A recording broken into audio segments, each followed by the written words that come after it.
अस्सलाम वालेकुम, उम्मीद है आप ठीक होंगे, खैरियत से होंगे। तैयब बलोच आपकी खिदमत में हाजिर है। इसी हफ्ते जो है वो दो वकला कन्वेंशन जो है वो मुनक़िद हो चुके हैं, उनका इनकाद हो चुका है। एक पाकिस्तान बार कौंसिल की जानिब से हुआ और दूसरा की कॉल जो है वो सुप्रीम कोर्ट बार एसोसिएशन ने दी हुई थी। दोनों वकला की बड़ी नुमाइंदा तंजीमें हैं। बात यह है कि दोनों का एजेंडा सेम था, नुकात सेम है। तकरीबन जो करारदाद, जो एलामिया, जो डिक्लेरेशन जारी हुआ उसका मतन भी सेम है। लेकिन जब एजेंडा सेम है, चीज़ें सेम है, तो फिर ये तकसीम क्यों? दरअसल बात यह है कि ये जो पोलराइजेशन है हमारी सोसाइटी में वो इतनी सरायत कर गई है कि हर चीज़ हमें तकसीम दर तकसीम मिल रही है। इवन के पॉलिटिकली भी अगर आप देखें तो एक फैमिली यूनिट से लेकर और इदारों तक बिल्कुल हर चीज़ें तकसीम है।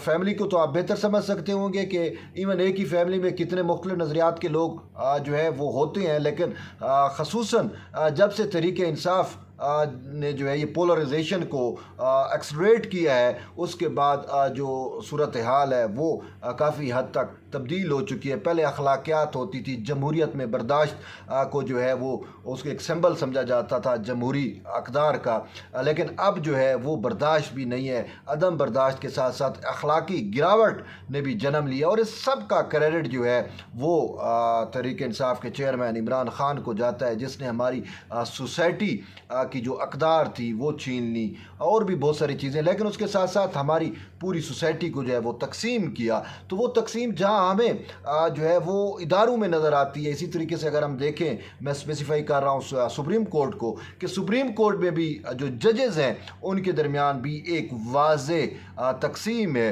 यानी कि हम ख्याल जजेज़ वर्सेस इंडिपेंडेंट जजेस, यूँ हम इनको टू स्कूल ऑफ थाट्स में जो है वो तकसीम कर सकते हैं या कर पा रहे हैं कि हम ख्याल जजेस इमरान खान के हम ख्याल जजेस जो कहलाते हैं, और इसी तरीके से इंडिपेंडेंट वो जो अपनी सोच रखने वाले जजेस हैं।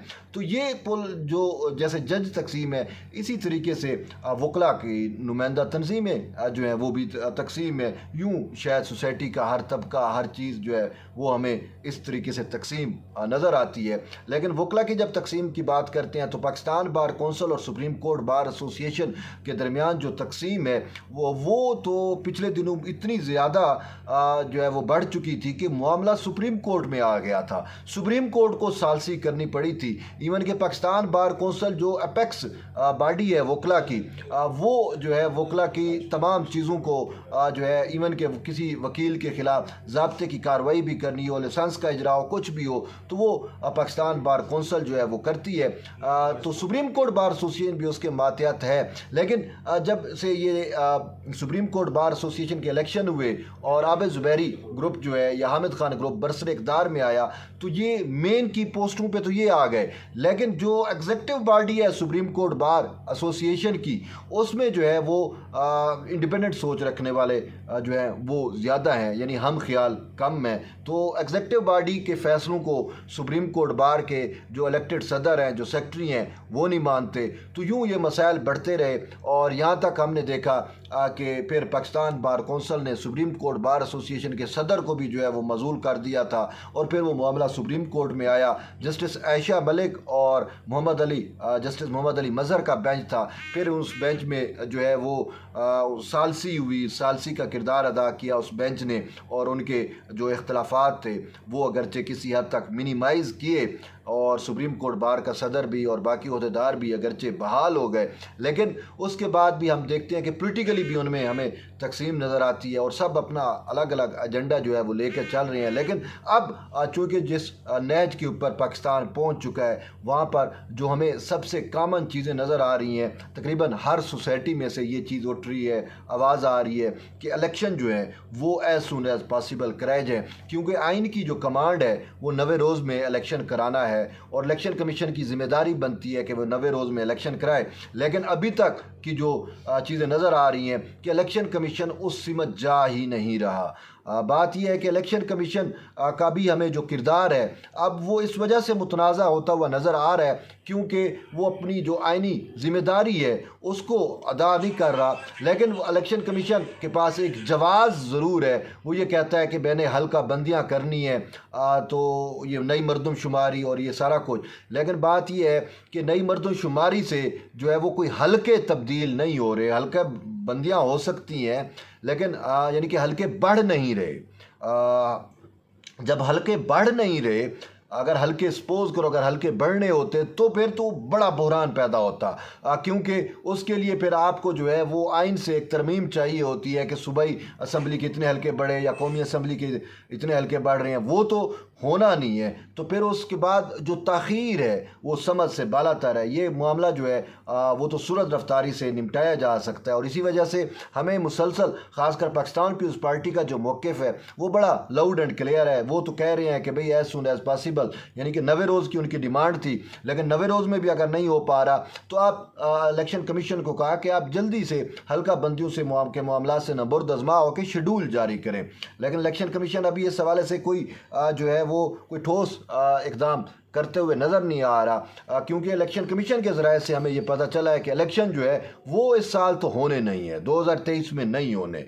ये इलेक्शन जो है वो जनवरी फरवरी में ही जाकर मुमकिन नज़र आ रहे हैं। ये इलेक्शन कमीशन की जानिब से बतलाया जा रहा है ऑफ द रिकॉर्ड, यानी कि ऑफ द रिकॉर्ड आप यूँ कहते हैं कि सोर्सेज के ज़रिए, ये कोई ऑफिशियल उनका चीज़ नहीं है। लेकिन हालात को देखें तो वो भी हमें यही नज़र आ रहे हैं कि इलेक्शन कमीशन अगर इतना अरसा गुजर गया अभी तक उसने शेड्यूल जारी नहीं किया। ये अलग बात है कि तरक्याती फ़ंड्स रोक दिए, तरक्याती फ़ंड जो रोकने का इख्तियार नहीं है वो इसने रोक दिए।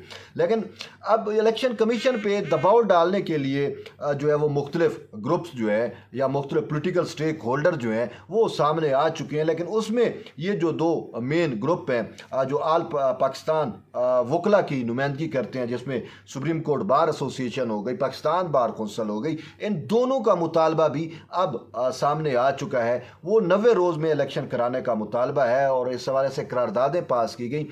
पहले पाकिस्तान बार कौंसिल का आल नुमाइंदा वकला कन्वेंशन जो है वो यहाँ पे हुआ, और उसके बाद पाकिस्तान बार कौंसिल के जो चेयरमैन एग्जीक्यूटिव बॉडी हैं हसन पाशा, वो और बाकी दीगर अहदेदार वाइस चेयरमैन, उन्होंने प्रेस कॉन्फ्रेंस भी की थी और अपना पूरा जो कन्वेंशन के मुतालबात थे वो सामने रखे थे, जिसमें मिसिंग पर्सन का भी मामला उन्होंने टेकअप किया था। लेकिन इसके साथ साथ सदर जो तारीख देने का इख्तियार है इलेक्शन की, वो भी यही कहा था कि सदर का इख्तियार है और सदर को जो है वो तारीख देनी चाहिए, और भी काफ़ी सारे मुतालबात थे। लेकिन 90 रोज़ का टाइम लाइन जो है या उस पर बहुत ज़्यादा जोर दिया गया। फिर उसके बाद सुप्रीम कोर्ट बार एसोसिएशन का आज जो है वो वकला कन्वेंशन हुआ, उसमें मुख्तलिफ मुकर्रीन ने खिताब किए, लेकिन वो लुबे लुबाब जो है उसका वो यही है कि 90 रोज़ में इलेक्शन जो है वो कराए जाएँ। तो यूँ हमें वकला जो तंजीमें हैं उसमें अगर तफरीक तो है लेकिन एजेंडा सेम है।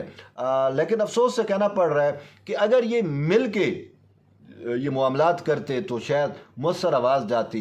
लेकिन फिर भी अपने तौर पे दोनों अटैम्प्ट्स कर रहे हैं और उनकी यही कोशिश भी है और दबाव भी उन्होंने हुकूमत के ऊपर, निगरान सेटअप के ऊपर, या जो लोग इलेक्शन में तख़ीर के ज़िम्मेदार हो रहे हैं उन पर दबाव डाला जा रहा है कि भाई ये आइनी ज़िम्मेदारी होती है जनरल इंतखाबात 90 रोज़ में कराना, तो आप अपनी आइनी ज़िम्मेदारी को जो है वो पूरा करें। लेकिन देखें अभी मामलात किस सिमत जाते हैं। लेकिन वकला तंजीमों की जानिब से तो एक मौक़िफ़ जो है वो सामने आ चुका है, और हो सकता है जिस तरीके से सिंध बार कौंसिल अब बाकायदा फ़रीक भी बन चुकी है एक मुकदमे में, बल्कि दरख्वास्त उन्होंने दायर की, और वो मेन चीज़ जो ये है आर्मी जो ऑफिशियल एक्ट है उसको उन्होंने चैलेंज किया है। तो अब हमें नज़र आ रहा है कि वकला जो हैं या उनकी जो तंजीमें हैं वो मुतहरिक होती हुई नज़र आ रही हैं, और देखना ये है कि क्या सियासी जमातों के साथ साथ वकला जो हैं वो एक प्रेशर ग्रुप के तौर के ऊपर सामने आते हैं। क्या वो जो स्टेक होल्डर हैं रियासत के उनको जो है वो दबाव में लाने में कामयाब होते हैं कि इलेक्शन जो है वो एज़ सून एज़ पॉसिबल कराए जाए, क्योंकि यहाँ पे बहुत सारे नॉन स्टेक एक्टर्स भी होते हैं, बहुत सारे गैर जमहूरी जो है एक्टर्स वो भी मुतहरिक होते हैं, और उनकी कहीं ना कहीं कोशिश यही होती है कि ये जो जमहूरी निज़ाम है, ये जो आइनी निज़ाम है, इसको डिरेल करके जो है वो दूसरा निज़ाम लाया जाए।